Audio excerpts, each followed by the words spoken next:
Buenos días, jóvenes. Vamos a ver hoy presunción de las facultades de comprobación. Vamos a ver en qué casos se dan esos supuestos y, ojo, quiero destacar que eso se van a dar, este supuesto únicamente se va a dar cuando exista el inicio de las facultades de comprobación.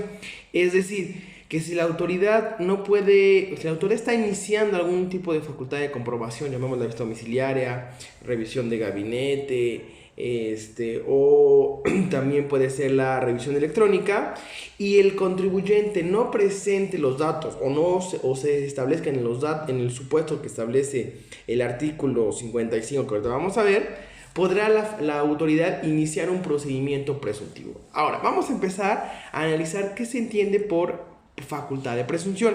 Como todos sabemos, la presunción es suponer algo que nosotros, de acuerdo a los datos que tenemos, creemos como cierto. Y esto es salvo prueba en contrario.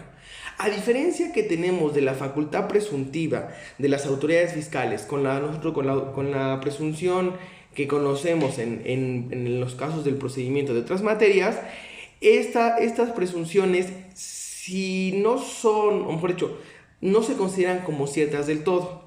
Son siempre consideradas y serán valoradas por el juez si de una u otra manera es susceptible a beneficio o si la presunción es suficiente.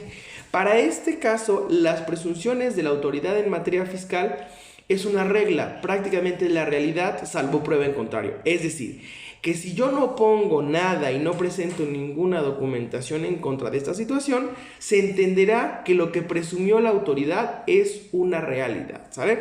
Ahora, iniciemos con esta situación. El artículo 55 del Código Fiscal de la Federación nos establece en qué casos podrá iniciar la facultad presuntiva. Y dice, las autoridades fiscales podrán determinar presuntivamente la utilidad fiscal de los contribuyentes o el remanente distribuible de las personas que tributan conforme al título tercero de la ley del impuesto a la renta, sus ingresos y el valor de las actividades o activos por los que deban pagar contribuciones. Ahora, primero nos dice que podrá iniciar las facultades determinando la utilidad del fiscal de los contribuyentes o el remanente distribuible en el caso de las personas que no se dediquen a ninguna actividad preponderantemente económica o ninguna utilidad que genere ingresos o que sea que genere utilidades para el contribuyente. En este caso serán todas aquellas fundaciones, asociaciones, lo que se refiere a esta segunda parte.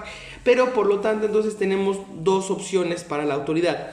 Iniciar o determinar de manera presuntiva la utilidad fiscal y por otro lado determinar el remanente distribuible. ¿Eso cómo lo va a hacer? O de inicio, ¿cómo podrá hacerlo? ¿O por qué podrá hacerlo? El primer supuesto de la fracción primera nos dice cuando se opongan a la práctica o al inicio o obstaculicen el desarrollo de las facultades de comprobación. Es decir, está el contribuyente, llega el visitador, solicita la información y le niega la entrada o de plano no le permite o está obstaculizando, está poniendo trabas. En ese momento la autoridad dice, ok, perfecto, no te preocupes, no va a haber ningún problema. Y se sale, termina en ese momento la visita con esta persona o por lo menos termina la diligencia de ese momento y continuará su visita a través de la facultad presuntiva, ¿sale? También nos dice esta misma fracción cuando se omita presentar la declaración del ejercicio de cualquier contribución hasta el momento en que se inicie el ejercicio de dichas facultades y siempre que hayan transcurrido más de un mes desde el día en que se venció el plazo para la presentación de la declaración de que se trate. Lo dispuesto en esta fracción es aplicable a aportaciones de seguridad social. Es decir, que si yo no presenté mi declaración y pasa un mes de que debe haber presentado esa declaración, iniciaría o el contribuyente podría tener encima una facultad presuntiva, ¿sale? Esto no aplica para las aportaciones de seguridad social, llamémosla cuotas obrero-patronales también. Siguiente, la fracción segunda nos dice que no se presenten los libros y registros de contabilidad, la documentación comprobatoria de más del 3% de alguno de los conceptos de las declaraciones o no proporcionen los informes relativos al cumplimiento de las disposiciones fiscales. Este artículo se refiere a que llega la autoridad, no obstaculizo, dejo que pase todo, me piden documentación importante, me piden la contabilidad y no la tengo. O teniéndola hay una variación del 3% en alguno de los conceptos de las declaraciones. Es decir, Ellos tienen las declaraciones porque yo las presenté, verifican la contabilidad y ven que hay una variación. Por lo tanto, a partir de ese momento podrían iniciar una facultad presuntiva. Esto no quiere decir que lo hagan de cajón, es una posibilidad, ¿sale? No es una regla que tengan que hacer, es una posibilidad que la autoridad tendrá o no posibilidades de realizar. La fracción tercera nos dice, cuando hayan irregularidades en la contabilidad, se da alguna de las siguientes irregularidades: omisión de registro de operaciones, ingresos o compras, así como alteración de costo por más del 3% sobre las declaraciones en el ejercicio. ¿Qué diferencia tiene en este con el anterior? Que únicamente va a ser en la fracción anterior, hablamos del 3% en los conceptos de las declaraciones. En este, el 3% o la variación o la omisión del registro está en la contabilidad, ¿sale? Y también lo van a cotejar con las declaraciones para con ello empezar a determinar si existe omisiones en las declaraciones y poder iniciar las facultades de comprobación de manera presuntiva. Siguiente, registro de compras, gastos, servicios no realizados o no recibidos, ¿sale? Es decir, yo digo que estoy comprando tales cosas, pero no las estoy registrando en la contabilidad o de plano nunca existieron. No tengo yo ninguna situación de ese tipo y sin embargo estoy diciendo que estoy comprando o incluso de mis estados de cuenta lo veo cómo se está gastando. Inciso C nos dice la omisión o alteración del registro de existencias que deben figurar en los inventarios o registros o registren dichas existencias a precios distintos de los del costo, siempre que en ambos casos el importe exceda del 3% de los costos de los inventarios. ¿A qué refiere este artículo? Este artículo o este inciso refiere a que en los inventarios, es decir, lo que nosotros tenemos guardado para poderlo vender en algún momento determinado, no se registra como debe de ser o no está registrado como establece la norma y hay una variación del 3%. ¿Esto cómo lo va a encontrar la autoridad? Porque en el inicio de las facultades, se recuerden que vimos, por lo menos en la vista domiciliaria, se pueden revisar o la contabilidad o las mercancías. Y entiéndase que las mercancías forman parte del inventario que de una u otra manera tiene el contribuyente si se dedica a la venta de mercancías, ¿no? O dependiendo del tipo de lo que se dedica, a lo mejor también el arrendamiento. Obviamente si hablamos de prestación de servicios profesionales, no tenemos un inventario porque no podemos inventariar nuestra inteligencia pues básicamente nuestra inteligencia, porque los prestadores de servicios basamos todo en la inteligencia, ¿no? En prestación de servicios profesionales independientes. La fracción cuarta dice no cumplan con las obligaciones sobre la evaluación de inventarios o no lleven el procedimiento de control de los mismos que establezcan las disposiciones fiscales. Existen para ciertas y determinadas personas obligaciones de cómo llevar sus inventarios. Esto es, si no yo lo estoy llevando conforme lo que establece la norma, o la autoridad podrá iniciar una facultad presuntiva. Un ejemplo de esto, en los inventarios para este tipo de cuestiones a lo mejor lo tenemos los centros comerciales, o mejor dicho los supermercados, o también tenemos las gasolineras que también tienen que tener un control como lo está marcando la propia autoridad en materia fiscal. La fracción quinta nos dice no se tengan en operación las máquinas registradoras de comprobación fiscal o bien los equipos de sistemas electrónicos de registro fiscal que hubieran autorizado las autoridades fiscales los destruyan, alteren o impidan darles propósito para el que fueron instalados. ¿A qué refiere esta fracción? Esta fracción nos va a decir, ejemplo, para los supermercados que tienen máquinas registradoras y para las gasolineras que tienen el sistema computarizado. Las máquinas registradoras automáticamente cuando pasan los productos, hacen una clasificación del mismo y dicen, ok, bueno, este producto es, no sé, unos chicles. Bueno, los chicles tienen IVA y tienen IEPS. Esto es fruta. Bueno, la fruta está grabada al 0%. Y así va haciendo la clasificación. Si cuando hace la revisión de estos registros encuentra alguna alteración o no lo están utilizando o están desconectados, iniciaría con la facultad presuntiva. Y si hablamos del sistema computarizado, que es el que cuenta cuánto tienen de combustible y cuánto vendieron, con eso va a hacer una clasificación de acuerdo al número de litros que se vendieron, va a determinar cuánto es el IVA a pagar y cuánto es el IEPS a pagar, ¿sale? Es una parte bastante importante que se tiene que tomar en cuenta. La gasolina es un producto que está grabado con impuesto sobre el valor agregado y con el impuesto especial sobre productos y servicios.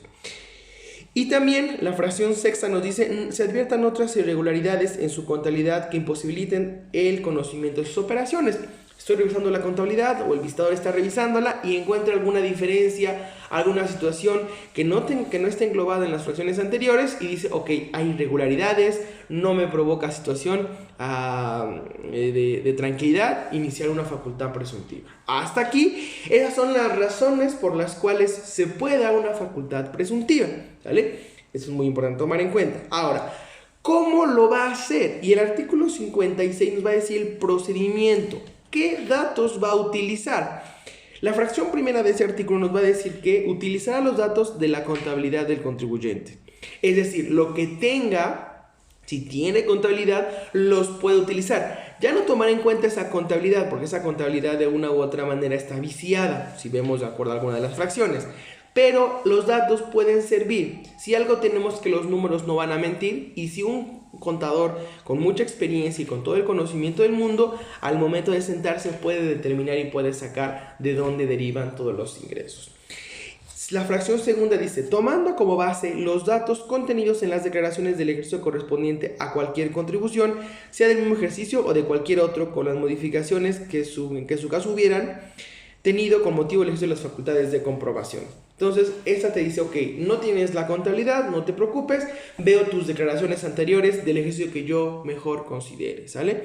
Es decir, tomar en cuenta las modificaciones, porque a lo mejor hablamos de que se está viendo que hay una tendencia al alta en las ventas, bueno, tomaré su aumento en las ventas o nada más la actualización del dinero del valor de las ventas que yo estuve dando durante ese mes.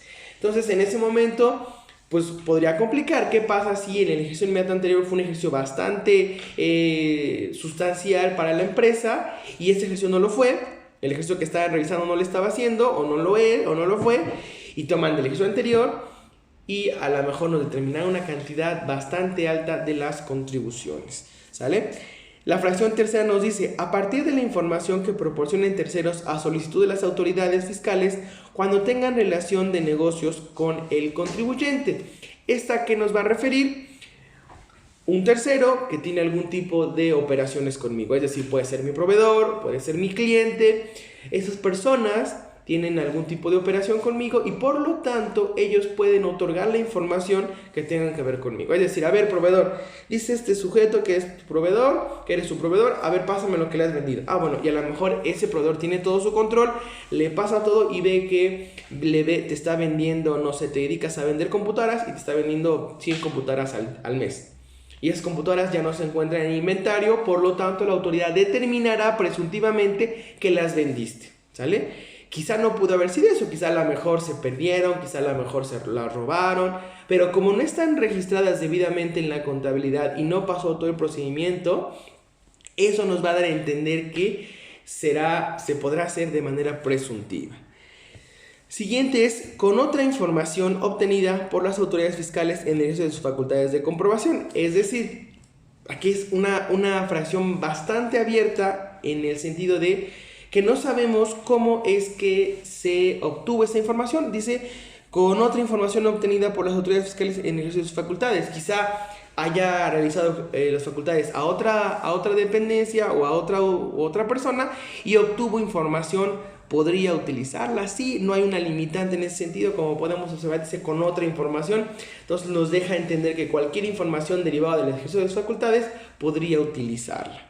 La fracción quinta nos dice, utilizando medios indirectos de la investigación económica o de cualquier otra clase, bueno, podríamos de una u otra manera, ellos podrían determinar utilizar medios indirectos de investigación económica. ¿A qué refiere esto? Es una fracción bastante amplia, volvemos a lo mismo, pero pueden ser estados de cuenta, pueden ser a lo mejor operaciones con algún tipo de actividad. O sea, son situaciones que de una u otra manera se pueden estar dando y que tengan que ver con alguna situación económica de la empresa.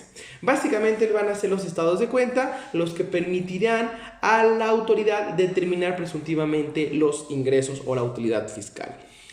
La fracción sexta nos dice, considerando los ingresos y el valor de los actos o actividades comprobados de conformidad con la fracción décima del artículo 42 de este código, para la cual se sumará el monto diario que represente en el periodo verificado según corresponda y se dividirá entre el número total de días verificados. El número de resultados obtenidos será el promedio diario de ingresos brutos o el valor de los actos o actividades respectivamente, que se multiplicarán por el número de días que comprende el periodo o ejercicio sujeto a revisión para la determinación presuntiva a que se refiere este artículo.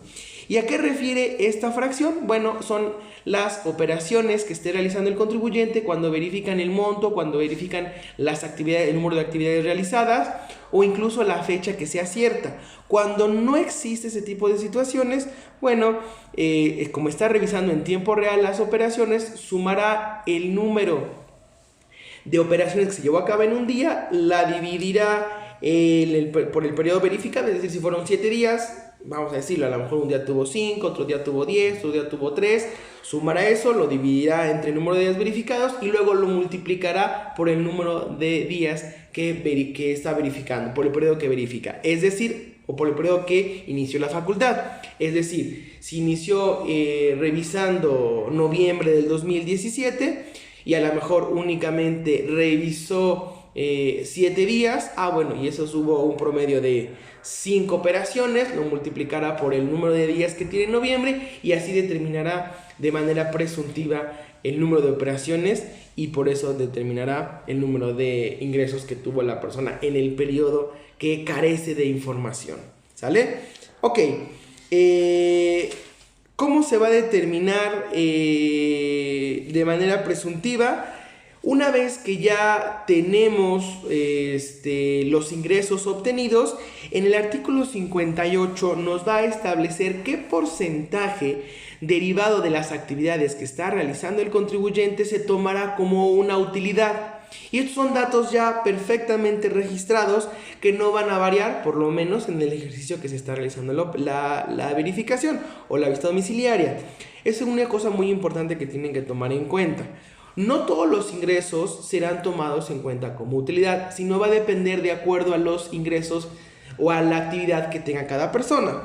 Y en el artículo 58 nos dice: las autoridades fiscales, para determinar presuntivamente la utilidad fiscal de los contribuyentes a que se refiere la ley del impuesto de la renta, podrán aplicar a los ingresos brutos declarados o determinados presuntivamente el coeficiente del 20% o el que corresponda tratándose de alguna de las actividades a que a continuación se indica. Entonces, dados supuestos, 20% de utilidad o uno de los supuestos que se establece a continuación, ¿sale? Esto quiere decir que toma todos los ingresos. Como yo no tengo contabilidad, no tengo registro de nada, no tengo tampoco gastos, entonces todo lo que ingrese será tomado en cuenta como un ingreso o como la base de la contribución. Es decir, que se determinará una base más grande de la que pudiera haber sido. Si yo, es decir, en ese periodo que me están revisando, vendí 100 pesos y a lo mejor tuve 60 pesos de gastos, pero no los registré debidamente, al no haberlos registrado y al haber iniciado la autoridad una facultad presuntiva, la autoridad determinará de inicio el 20%, es decir, será 20 pesos de esos 100 pesos como mi base contributiva o de acuerdo a las siguientes fracciones, que dice la fracción primera, el 6% en giros comerciales como gasolina y petróleo y otros combustibles de origen mineral. Es decir, que para los que tengan una actividad de venta de gasolina o de combustibles, toman ellos una utilidad del 6%. Quizá no sea así, quizá en realidad sea menor o sea mayor, pero de manera presuntiva, la autoridad puede establecer estos porcentajes. 12% en los siguientes casos: industriales como sombreros de palma y paja, comerciales como abarrotes, venta de granos, semillas, chiles secos, azúcar, carnes en estado natural, cereales y granos, agrícolas, cereales en general, ganaderos, producción de leches naturales. Son los que establecerá el 12%, el 15% serán los comerciales como abarrotes con venta de vinos y licores de producción nacional, salchichonería, café, consumo. Básicamente en estos comerciales serán todos aquellos supermercados, tiendas de conveniencia, tienen ellos un 15% de utilidad, de acuerdo a lo que establece la norma. Los agrícolas, café para consumo nacional y legumbres, la pesca, los productos obtenidos del mar, lagos, lagunas y ríos. Un 22% para los industriales como masa para tortilla de maíz y pan de precio popular, comerciales, espectáculos en arenas, cines y campos deportivos. Un 23% para industriales como el azúcar, las leches naturales, los aceites vegetales, café para consumo nacional, maquila en molienda nixtamal, el 25% en los industriales como explotación y refinación de sal, en comerciales como restaurantes y agencias funerarias, el 27% en industriales como dulces, bombones, confites, todo lo que sea dulcería, el 39% en industriales como fraccionamiento y fábricas de cemento, en comerciales como comisionistas y otorgamiento de uso o goce temporal de inmuebles, y el 50% en la prestación de servicios profesionales independientes. Es decir, todas aquellas personas que se dedican a la prestación de servicios, será el 50% será considerado como utilidades. Si regresamos a esos 100 pesos que habíamos determinado, 50 pesos tendrá como base el pago de las contribuciones, ¿sale? Y así podemos observar que en el supuesto de que no existan alguno de los enlistados del artículo 58, el porcentaje será del 20%, ¿sale? Entonces es una parte muy importante porque la autoridad no podrá exceder y no podrá irse a otros porcentajes si no son los establecidos por la propia norma, ¿sale? Ok, vamos a ver entonces ahora cómo se podrán modificar las operaciones o cómo podrán modificar los precios de la utilidad fiscal o los valores determinados en los ingresos. Dice el artículo 58A, dice: las autoridades fiscales podrán modificar la utilidad o pérdida fiscal a la que se refiere la ley de impuesto de la renta mediante determinación presuntiva del precio en los que los contribuyentes adquieran o enajenen bienes, así como la contraprestación en el caso de operaciones distintas a la enajenación cuando la fracción primera nos dice operaciones a menos del precio del mercado. Es decir, yo cuando estoy analizando veo que las ventas que están haciendo son menores a lo que el mercado los está vendiendo. Es decir, yo me dedico a vender chicles y los chicles los venden en el mercado a 15 pesos y yo lo estoy vendiendo en 8. ¿Hay una variación? Sí, entonces por lo tanto se variaría la utilidad fiscal, ¿sale? Ahí definitivamente valdría. Es decir, si yo me dedico a la venta de gasolina y la gasolina la estoy vendiendo en un precio menor, el porcentaje de esa utilidad podría disminuir, ¿sale? Como por un ejemplo. Siguiente fracción es la enajenación de bienes al costo o a menos del costo. Es decir, una cosa es que yo los venda en un precio menor al del mercado y otra cosa es que los venda al precio que me está costando producirlos. Es decir, a mí me cuesta producir los chicles en 5 pesos y los estoy vendiendo en 5 o incluso los estoy vendiendo en 4. En el ejemplo anterior me cuestan 5 hacerlos y los vendo en 8. Aquí me cuestan 5, los vendo en 5 o los vendo en 4. Podría también variar.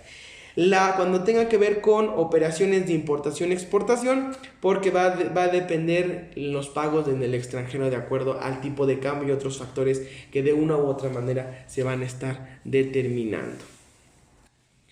Asimismo, nos van a dar en qué supuestos o bajo qué criterios se va a normar la autoridad fiscal cuando trate de facultades de comprobación de manera presuntiva y hasta dónde podrá presumir los actos. Y el artículo 59 nos los va a establecer de la siguiente manera: para la comprobación de los ingresos, del valor de los actos, actividades o activos por los que deban pagar contribuciones, así como de la actualización de la hipótesis para la aplicación de las tasas establecidas en las disposiciones fiscales, las autoridades presumirán, salvo prueba en contrario, fracción primera, que la información contenida en la contabilidad, documentación comprobatoria y correspondencia que se encuentre en poder del contribuyente corresponde a operaciones celebradas por él, aun cuando aparezca sin su nombre o a nombre de otra persona. Es decir, que si yo estoy viendo que la información de la contabilidad que se encuentra en posesión del contribuyente me refleja operaciones de él, yo automáticamente presumiré que son de él. Es decir, a lo mejor alguien dejó la contabilidad ahí y empieza a ver los números y dice, bueno, es tu contabilidad. Salvo prueba en contrario, dará por un hecho que esa contabilidad es tuya y que la información es la que tiene la actividad que se está realizando. Entonces es muy importante que no se tenga una contabilidad de otra persona que no sea la de uno. Fracción segunda, que la información contenida en los sistemas de contabilidad a nombre del contribuyente localizados en poder de personas hasta su servicio o de accionistas o de propietarios de la empresa corresponde a operaciones del contribuyente. Es decir, muchas veces los contribuyentes contratan a especialistas en la materia como contadores y a través de un sistema que son de venta al público en general toman o así llevan a cabo la contabilidad, Entonces, pueden revisar esas personas, a esos terceros, ya sea a que estén en sus servicios, accionistas o propietarios de la empresa, y si dan por hecho que esa información que tienen esas personas, terceros, ajenos a la empresa, entre comillas, son descontabilidad de la empresa. Puede que a lo mejor el prestador de servicios tenga más información de otras empresas y a lo mejor si tienen el nombre o tienen alguna situación que sea similar a este supuesto, se entenderá que son del contribuyente que están realizando la operación, ¿sale? Si no tiene nombre, si la contabilidad no aparece por ningún lado, se entenderá que es del propio contribuyente que están iniciando la revisión. Depósitos en cuenta bancaria, dice que los depósitos en cuenta bancaria del contribuyente que no correspondan a registros de contabilidad esté obligado a llevar son de ingresos y de valor actos o actividades por los que se deban pagar contribuciones. Es decir, veo los estados de cuenta, veo que hay ingreso, doy por hecho que todos son los ingresos del contribuyente. Puede que no sea así, puede que esos depósitos que se le hizo, esas transferencias, sean préstamos o sean pagos de alguna contribución que ya pagó o de algún supuesto que ya pagó la contribución y que en este momento se está haciendo. Pero como no existe la aclaración en la contabilidad y es de manera presuntiva, se dará por hecho que son ingresos para el contribuyente, ¿sale? Depósitos en cheques personales, en cuenta de cheques personales, que son ingresos y valor de actos o actividades de la empresa por los que deban pagar contribuciones. Los depósitos hechos en cuenta de cheques personal de los gerentes, administradores o terceros cuando efectúen pagos de deudas de la empresa. ¿Qué refiere esto? Los ingresos que a lo mejor tenga uno de los gerentes, administradores de la empresa, con ese dinero se está utilizando, le llega al gerente y ese mismo se utiliza para pagar deudas de la persona moral o de la persona física que no tiene absolutamente nada que ver con él, ¿sí? Entonces, por eso se entenderá que esos ingresos, que esos depósitos que está teniendo este tercero son ingresos de la persona moral. Siguiente, que las diferencias entre los activos registrados en la contabilidad y la existencia reales correspondan a ingresos y valor de actos o actividades del último ejercicio que se revisa por los que se deban pagar contribuciones. Es decir, que no haya una hilación entre lo que existe realmente y lo que se está vendiendo. A lo mejor hay menos en la existencia y no se registró en los inventarios o en la contabilidad y por lo tanto al haber, decía en la contabilidad que hay 10 cosas y en el inventario solo 5, la autoridad va a dar por hecho que esos 5 son ingresos o fueron ingresos derivados de las ventas de esas 5 mercancías. Que los cheques librados contra las cuentas del contribuyente o proveedores a prestadores de servicio el mismo que no correspondan a operaciones registradas en su contabilidad son pagados por mercancías adquiridas o por servicios por los que el contribuyente obtuvo ingresos.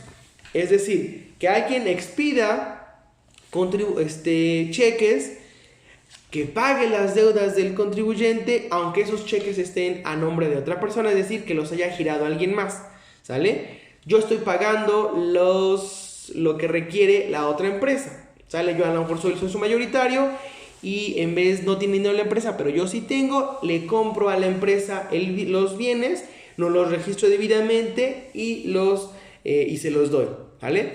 Esos ingresos o esas cosas vienen de mi dinero o una transferencia de mí, pero quien lo está utilizando es la persona moral. Que los inventarios de materias primas, productos semiterminados y terminados, los activos fijos, gastos y cargos diferidos quebran en poder del contribuyente, así como los terrenos donde se desarrolla la actividad son de su propiedad. Los bienes a que se refiere este párrafo se evaluarán a sus precios de mercado y en su defecto al del avalúo. Los activos que estén en territorio nacional, es decir, los terrenos, a lo mejor maquinaria, algún inmueble, no tengan un valor, se determinará conforme al valor de los precios del mercado o a un avalúo, ¿sale? Porque a lo mejor están mal determinados y por lo tanto no se están tomando en cuenta esa parte de los ingresos. Y por último, que los bienes que el contribuyente declare haber exportado fueran enajenados en territorio nacional y no fueron exportados cuando no exhibe o requerimiento de las autoridades fiscales la documentación o la información que acredite cualquiera de los supuestos siguientes, que no vamos a ver. Y va a referir a que las exportaciones que dicen que se hicieron, no se hicieron. Se quedaron en territorio nacional y las ventas fueron en territorio nacional. Por lo tanto, no hubo esta exportación, sino que se está fingiendo dicha exportación, pero las ventas se están realizando en México. Hasta aquí vamos a dejar la facultad presuntiva, todavía nos queda una partecita, pero lo veremos en el siguiente video.